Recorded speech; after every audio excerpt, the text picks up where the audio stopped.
Apa ya VOC itu? Siapa pendirinya? Apa wewenangnya? Dan apa dampaknya bagi Indonesia? Halo, selamat datang kembali di channel saya Asavio. Kalau pada kesempatan sebelumnya kita sudah pernah membahas bagaimana bangsa Eropa itu berusaha untuk mencari tanah baru berkaitan dengan rempah-rempah, maka pada kesempatan kali ini saya ingin menjelaskan tentang VOC. Apa itu VOC? VOC merupakan suatu perusahaan dagang yang dibentuk oleh Belanda untuk mengatur kegiatan ekonomi di kawasan Nusantara atau kalau dulu disebut dengan Hindia Belanda. Sejarahnya bagaimana? Sejarah dari VOC ini tidak lepas dari persaingan ketat antar bangsa Eropa dalam mencari dan menguasai kawasan baru. Tentu kalian masih ingat bahwa bangsa Eropa, bangsa Spanyol, Portugis, Prancis, dan juga Belanda sendiri saling bersaing untuk menemukan dan menguasai tanah-tanah baru ini. Tentu saja persaingan antar bangsa ini pasti akan membawa konsekuensi. Kalau mereka menang, wilayahnya menjadi semakin luas. Kalau mereka kalah, wilayahnya hilang. Padahal wilayahnya itu kan pasti memiliki nilai ekonomi yang tinggi. Di tahun 1598, parlemen Belanda itu mengusulkan untuk membentuk perusahaan dagang yang mewadahi perusahaan-perusahaan dagang sebelumnya. Jadi kayak di suatu negara Belanda itu kan sudah ada perusahaan-perusahaan kecil-kecil. Itu diusulkan supaya digabung jadi satu dan membentuk satu perusahaan dagang. Di tahun 1600 ternyata Inggris sudah membentuk perusahaan dagangnya yang dikenal dengan EIC atau English Indies Company. Intinya perusahaannya namanya EIC. Nah, kalau misalnya bangsa Inggris ini sudah membentuk perusahaan dagang skala nasional, hanya satu perusahaan dagang, tentu saja kekuatannya itu akan lebih kuat. Mereka tidak perlu memusingkan untuk kayak bersaing dengan sesama pedagang di satu negara, karena yang mereka fokuskan adalah bersaing dengan bangsa lain. Akhirnya di tahun 1602 diputuskanlah dibentuk VOC. Nah, tujuan dari dibentuknya VOC itu apa saja? Satu yang jelas adalah untuk bisa bersaing dengan perusahaan dagang dari bangsa-bangsa lain. Tentu saja yang dimaksud adalah bangsa Eropa. Yang kedua, supaya orang-orang sesama pedagang Belanda ini tidak lagi kayak bersaing seperti itu, tapi mereka itu bersatu. Jadi itu. Yang ketiga, tentu saja untuk nambah uang kas dari pemerintahan Belanda. Yang keempat, tentu saja untuk mendapatkan keuntungan besar untuk membantu perang melawan Spanyol. Ingat, di video selanjutnya saya sudah pernah menjelaskan bahwa Belanda itu sedang berperang melawan Spanyol sebagai upaya untuk melepaskan diri, karena pada saat itu Belanda adalah kawasan vasal atau bawahan dari Spanyol.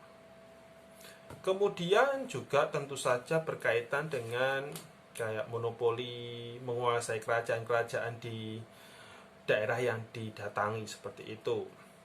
VOC itu dipimpin oleh suatu kelompok yang namanya Dewan 17.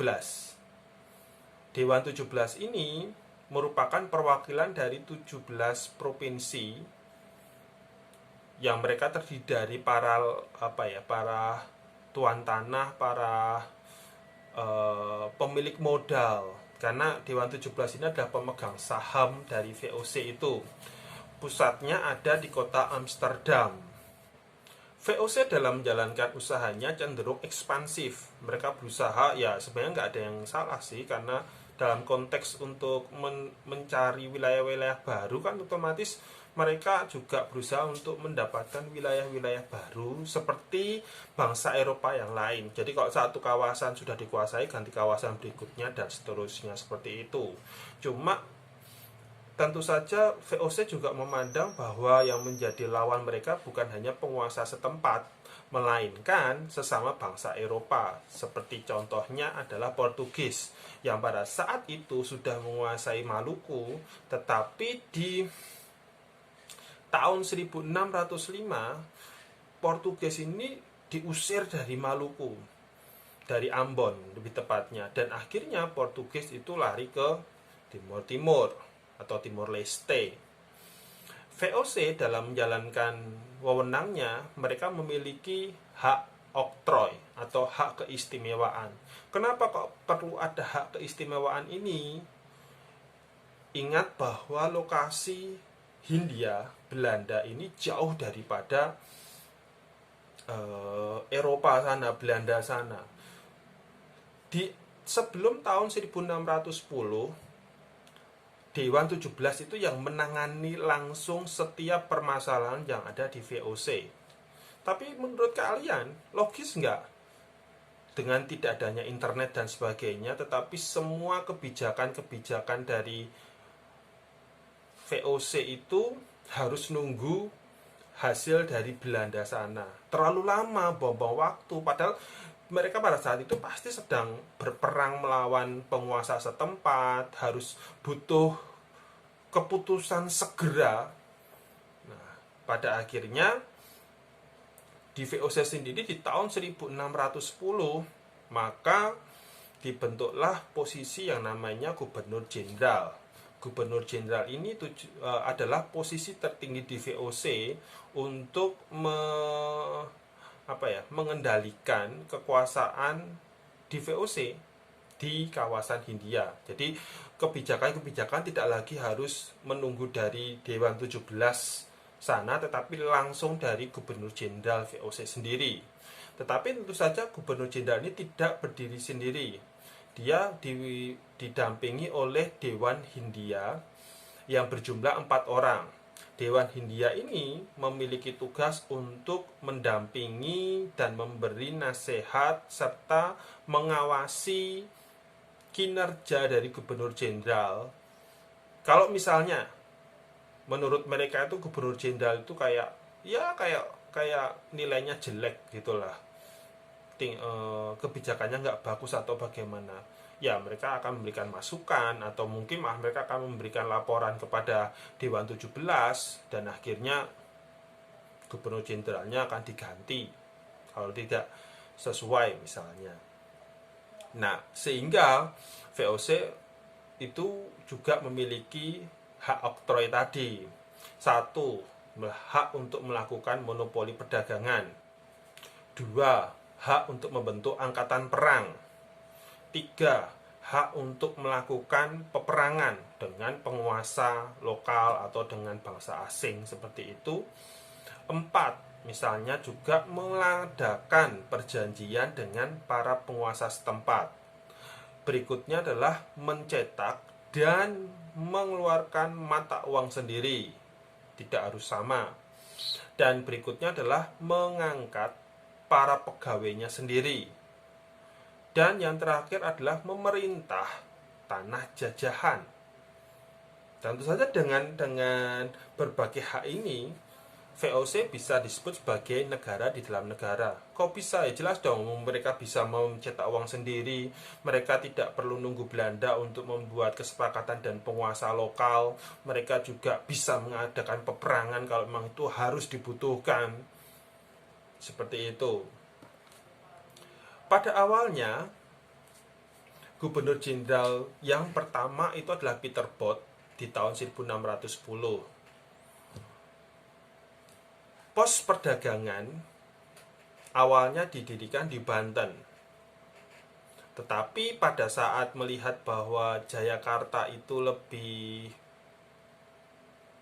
strategis, maka pos perdagangan di Banten itu ditinggalkan dan mereka pindah ke Jayakarta. Pada saat itu pemimpinnya bernama Pangeran Wijayakrama. Pangeran ini memiliki pemikiran yang terbuka. Jadi dalam hal perdagangan itu setiap para pedagang dari bangsa manapun itu bebas untuk berdagang di sana. VOC itu akhirnya membeli tanah di Jayakarta itu dan mendirikan suatu markas besar di sana. Pada awalnya mereka melakukan tindakan yang cukup baik dan sangat intinya baik begitu. Tapi saat mereka itu sudah semakin kuat posisinya di sana, mereka mulai melakukan tindakan pemaksaan, mulai tindakan kekerasan demi mencapai tujuan mereka. Tentu saja tujuannya berkaitan dengan monopoli dagang tadi.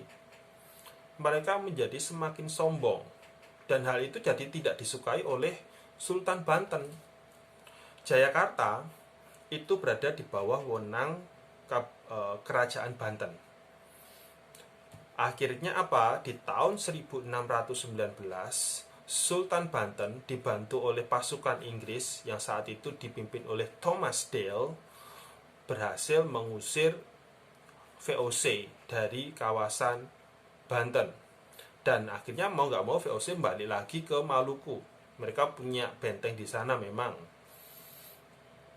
Karena untuk sementara satu bangsa sudah terusir, di tahun 1619 Sultan Banten juga mengusir tentara atau pasukan Inggris, sehingga wilayah Jayakarta itu berada di bawah wewenang Banten 100%. Di tahun 1619 terjadi pergantian gubernur jenderal VOC dari yang bernama Lawrence Rell digantikan oleh J.P. Kun, Jans Peter Kun, J.P. Kun. Nah, J.P. Kun ini dikenal sebagai sosok yang ambisius, sosok yang pemberani, tapi juga sosok yang pasti kejam. Menurut dia, dengan kekalahan dari VOC sehingga tersingkir dari Jayakarta, itu dianggap mempermalukan bangsanya. Maka di tahun 1619 dia memimpin penyerangan ke Jayakarta. Dan pada tahun itu juga Jayakarta berhasil dikuasai oleh VOC. Bekas dari kota Jayakarta ini akhirnya didirikanlah kota baru yang namanya Batavia. Pemilihan nama Batavia ini karena Batavia itu merupakan nama salah satu suku bangsa di Belanda sana. Dan akhirnya J.P. Kun dianggap sebagai peletak dasar penjajahan VOC di Hindia Belanda. Cara-cara apa saja yang dilakukan VOC di dalam meningkatkan eksploitasi kekayaan di Hindia Belanda? Ada banyak cara. Misalnya dia tidak perlu ikut aktif dalam produksi pertanian, tetapi dia bisa mendapatkan hasil pertanian dengan harga yang murah, harga yang sudah ditetapkan oleh mereka, atau istilahnya adalah fair play leverante. Kemudian mereka juga melakukan kebijakan pelayaran hongi. Jadi pelayaran hongi itu adalah suatu pelayaran yang dilakukan untuk mengawasi jalannya monopoli perdagangan dan untuk mencegah terjadinya perdagangan gelap. Nanti kalau sampai ketahuan perdagangan gelap bisa disiksa hingga sampai dibunuh, misalnya seperti itu. Juga melakukan kebijakan hak ekstiparsi. Apa itu ekstiparsi? Itu adalah hak dari VOC untuk menghancurkan hasil perkebunan yang jumlahnya terlalu banyak. Bayangkan kalau barang terlalu banyak di pasar, bagaimana? Harga pasti turun dan itu tidak akan disukai. Jadi barang yang terlalu banyak tadi akan dibakar atau intinya dihancurkan seperti itu dengan tujuan barang yang beredar itu tetap jumlahnya itu sesuai dengan harapan VOC, sehingga harga barang itu dalam hal ini adalah produksi rempah-rempah atau produksi pertanian yang lain itu tetap mahal. Juga ada kebijakan Priangan Stelsel, yaitu kewajiban bagi rakyat di Priangan untuk menanam kopi, karena memang kawasan Priangan itu kawasan yang cocok untuk pertanian kopi. Kemudian mereka juga melakukan campur tangan terhadap kerajaan-kerajaan di Nusantara, yang tentu saja campur tangannya berkaitan dengan hasil bumi, kemudian monopoli dagang dari hasil itu, plus pergantian penguasanya. Tentu saja kalau misalnya penguasanya tidak suka dengan kebijakan VOC, itu kan dianggap merugikan. Jadi harus dipilih, dicarikan penguasa yang istilahnya tidak akan mengganggu kebijakan dari VOC tadi. Lembaga-lembaga tradisional, misalnya kayak jabatan bupati, itu dipertahankan, tetapi dipertahankan karena memang tujuannya untuk diperalat. Nanti para bupati-bupati seperti ini itu akan jadi kayak kepanjangan tangan dari mereka. Itu seperti itu. Juga akhirnya mereka akan menjalankan politik divide et impera, politik adu domba, di mana politik adu domba ini biasanya dilakukan oleh VOC dalam melakukan suatu kerajaan dengan dia kerjasama dengan orang dalam kerajaan itu. Misalnya seperti itu. VOC juga banyak membangun benteng-benteng pertahanan di daerah yang strategis. Ya, tentu saja supaya mudah dalam proses pengawasan. Contoh misalnya adalah benteng Durstede, itu di daerah Saparua, Maluku. Ada lagi misalnya adalah benteng Nassau, itu di kawasan Banda. Kemudian juga ada benteng Rotterdam, itu di kawasan Makassar. Ada benteng Orange, itu di daerah Ternate. Dan juga ada benteng New Victoria, yang itu bekasnya Portugis tadi, di Ambon. Kemudian VOC juga mulai setelah dari Ambon, kan dia melihat ke timur itu. Di timur itu masih ada Papua. Maka akhirnya di tahun 1607 VOC mencoba untuk melihat atau melakukan perjalanan di bawah pimpinan William Jones. Dan puncaknya di tahun 1667, pulau-pulau yang ada di Papua dan itu sebelumnya adalah wilayah kerajaan Tidore itu dikuasai oleh VOC. Jadi tidak seluruh wilayah seluas itu, tetapi yang wilayah-wilayah yang sekarang itu bagian dari Papua itu sudah dikuasai. Jadi secara general dianggap Papua itu akhirnya juga ada di dalam genggaman dari VOC. Penguasaan VOC ini akhirnya menandai suatu sistem kolonialisme dan imperialisme. Pengertian dari kolonialisme dan imperialisme ini secara teori berbeda, tapi dalam prakteknya mereka itu saling berhubungan erat. Contoh misalnya kolonialisme. Kolonialisme itu secara sederhananya adalah penguasaan suatu negara atas negara lain. Nah, untuk memperluas wilayah dari negara asal. Jadi penguasaan suatu negara misalnya di Hindia Belanda oleh Belanda untuk memperluas wilayah Belanda secara tidak langsung. Pertanyaan berikutnya, setelah memperluas untuk apa? Nah, ini lanjut ke imperialis. Imperialisme merupakan suatu sistem politik yang bertujuan menjajah negara lain untuk mendapatkan keuntungan yang besar. Jadi, setelah dia menguasai wilayahnya, berarti dia harus mengambil sesuatu dari negara tersebut supaya dia dapat untung. Kalau misalnya konteksnya seperti di kawasan Nusantara, berarti dia akan mendapatkan satu berkaitan dengan hasil bumi. Karena pada waktu itu rempah-rempah seperti kopi, perkebunan seperti kopi atau rempah-rempah seperti cengkeh, lada, pala itu harganya mahal sekali. Berarti pasti dapat untung dong setelah dia dikuasai, dia ngambil barangnya.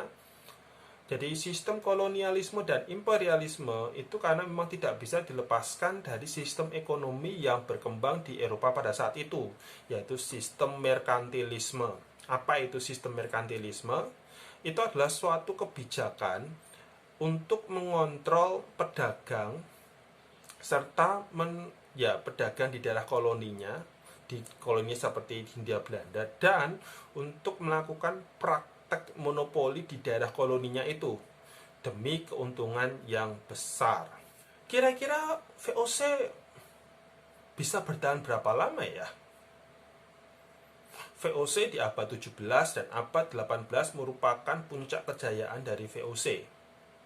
Wilayah yang dikuasai juga sangat luas sekali.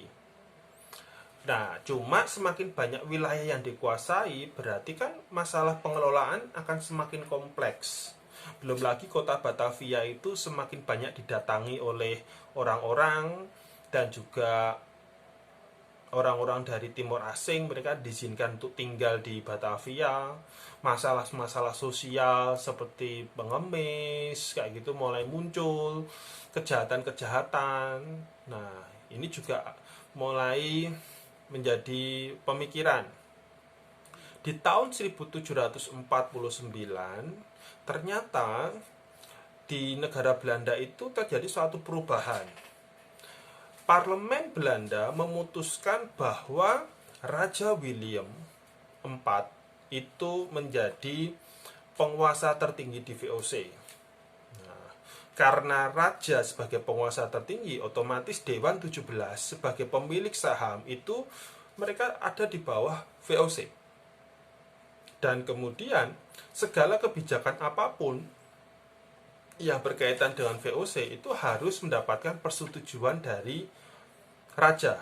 Setelah sebelumnya mereka cukup ngikuti rules dari gubernur jenderal dan itu mengikuti rules dari Dewan 17, sekarang mereka mengikuti rules dari pemerintah Belanda karena pemimpinnya adalah raja sendiri. Otomatis para pengurus atau pejabat VOC mulai dekat dengan pemerintahan. Dan karena mulai dekat dengan pemerintahan, kita tahulah pemerintahan itu identik, mungkin kita untuk supaya kebijakan kita itu berhasil dilakukan, maka kita melakukan tindakan memberikan upeti, memberikan hadiah dalam tanda kutip kepada para pejabat di pemerintahan supaya bisa cair atau bisa berhasil kebijakan kita. Para pengurus VOC sendiri, mereka juga mulai memperkaya dirinya sendiri.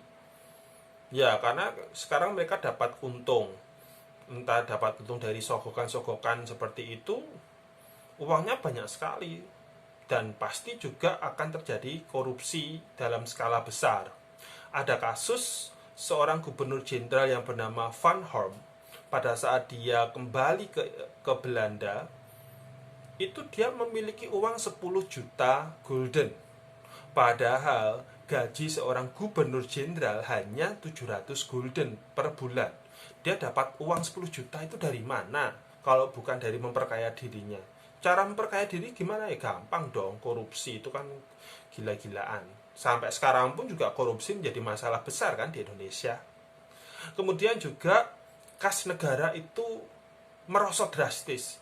Bahkan hutang dari VOC itu besar banget. Kemudian para pejabat VOC sendiri mereka mulai gila hormat.